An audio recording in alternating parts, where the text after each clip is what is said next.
Saruman was supposed to be the greatest wizard in Middle-earth, the head of the White Council, the wisest of the Istari. But he was all a lie, a carefully constructed deception that lasted for thousands of years. What if we told you that Saruman was actually a traitor before anyone even knew Sauron had returned? What if his corruption wasn't a sudden fall, but a slow, calculated descent that began the moment he arrived in Middle-earth? What if the very thing that made him great, his knowledge and ambition, was also the seed of his darkest secret? In this video, we're uncovering the hidden truth about Saruman's jealousy, his obsession with power, and the carefully hidden resentment that festered in his heart for thousands of years before his betrayal. When the 5 Istari arrived at the Grey Havens in Middle-earth, they were supposed to be equals, 5 wizards sent by the Valar to stand against the darkness. But from the very first moment, Saruman resented one of them, Gandalf. Here's what most fans don't know.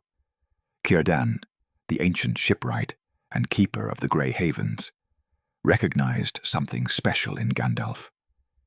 He saw a quality in the Grey Pilgrim that he didn't see in Saruman. And so Círdan gave Gandalf Narya, the Ring of Fire, one of the 3 elven rings. This gift would become the beginning of the hidden ill will that Saruman bore to Gandalf.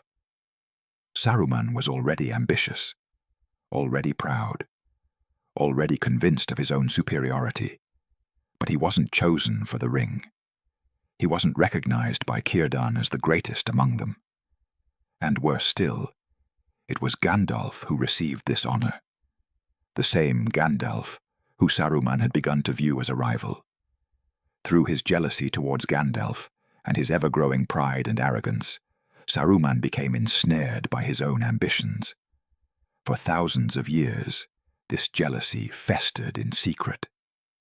While Gandalf wandered the lands, delighting hobbits and inspiring the peoples of Middle-earth, Saruman watched, Saruman studied, Saruman waited.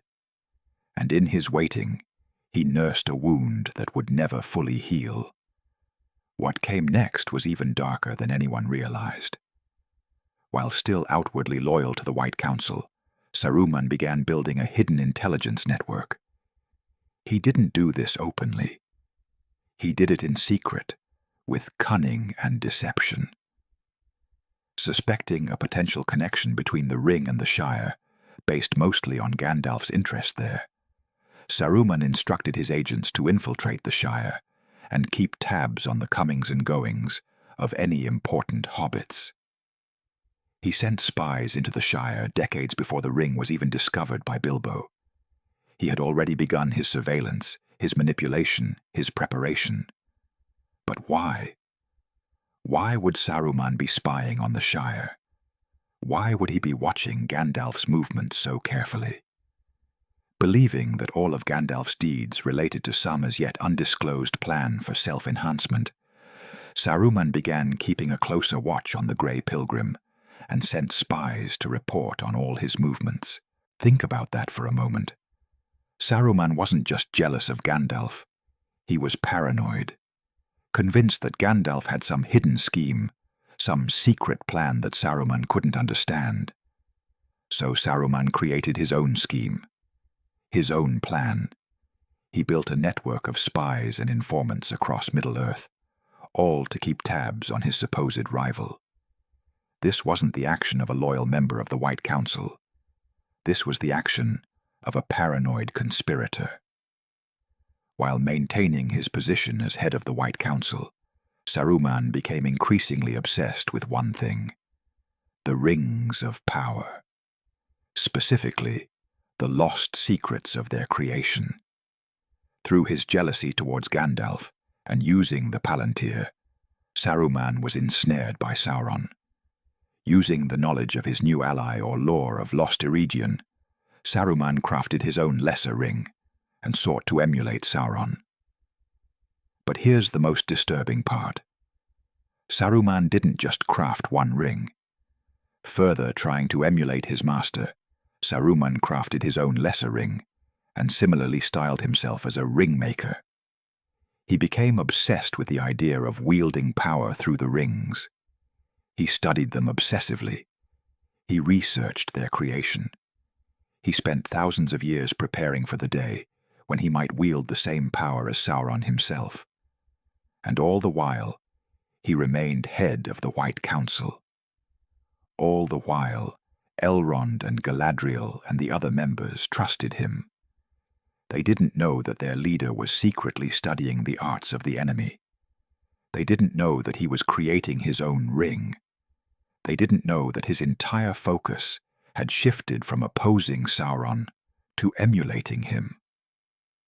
By the time the Third Age was well underway, Saruman had perfected his deception.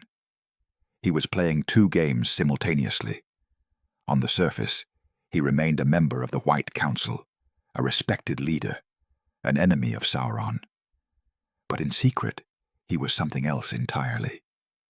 Even as he acted out Sauron's will, the White Wizard plotted to usurp his place as Lord of the Rings and of Middle-earth. If the gamble for the ring failed, Saruman reckoned he would at least govern as Sauron's right-hand man. This is crucial. Saruman wasn't Sauron's faithful servant.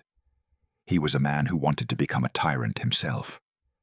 He wanted to either claim the One Ring for himself and rule all of Middle-earth, or at minimum, rule as Sauron's second-in-command. But Sauron, the true master of deception, saw through this plan. Though he fancied himself his master's equal, Saruman was blind to what his role and fate as Sauron's servant truly were. The Dark Lord would use him to enslave the free peoples, and then discard him. Saruman thought he was clever. He thought his plan was secret. He thought he could manipulate Sauron, just as he had manipulated the White Council for thousands of years. But he was wrong. Sauron saw through him completely. And the Dark Lord allowed Saruman to believe he had a chance, all while planning to discard him the moment he was no longer useful. One of Saruman's greatest crimes happened quietly, hidden from the knowledge of most. He corrupted King Theoden of Rohan through an intermediary, Grima Wormtongue. In an attempt to control Rohan, Saruman bought the allegiance of King Theoden's chief advisor, Grima, who then counseled the ailing king to do nothing about the steady resurgence of Sauron's armies. Grima became Saruman's puppet. Through Grima's whispered counsel to the dying king, Saruman was able to weaken Rohan from within without a single overt act of war. He didn't need to conquer Rohan. He simply needed to paralyze it, to make it powerless, to ensure that when the time came for war, Rohan would be too weak to resist. This was not a sudden act of betrayal. This was part of Saruman's long game, years in the making, decades of careful manipulation. Saruman was preparing his move long before anyone realized the danger. Eventually, Saruman's deception unraveled. But by then, it was almost too late. When Gandalf came to Isengard to confront him about his suspicions, Saruman revealed the full extent of his treachery. Upon Gandalf's arrival, Saruman revealed his betrayal and true intentions, shedding the title of Saruman the White in favor of Saruman of Many Colors. In that moment, everything changed. The mask came off. The Great Wizard, head of the White Council, member of the most powerful order in Middle-earth, was revealed as a traitor, not just to Gandalf, but to all the free peoples of Middle-earth. But here's what makes this even darker. Saruman believed he could still win. Using the kind-hearted Radagast as an unwitting pawn, Saruman summoned Gandalf to Isengard and imprisoned him in the Tower of Orthanc. He trapped Gandalf. He imprisoned the one wizard who might have been able to stop him. And in his arrogance, he believed that this single act would secure his victory. He didn't realize that Gandalf would return. He didn't realize that the very act of imprisoning the Grey Pilgrim would be the beginning of his own downfall.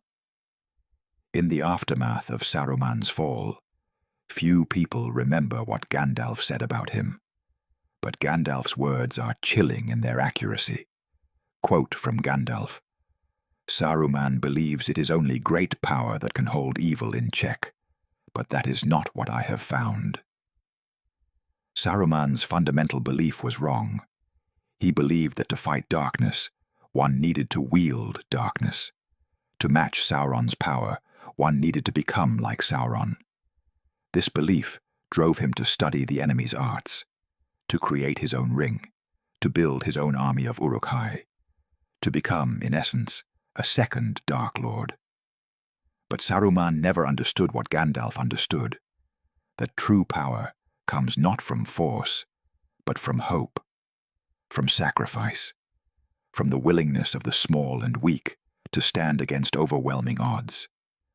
Saruman's obsession with power blinded him, and in the end, his blindness was his undoing.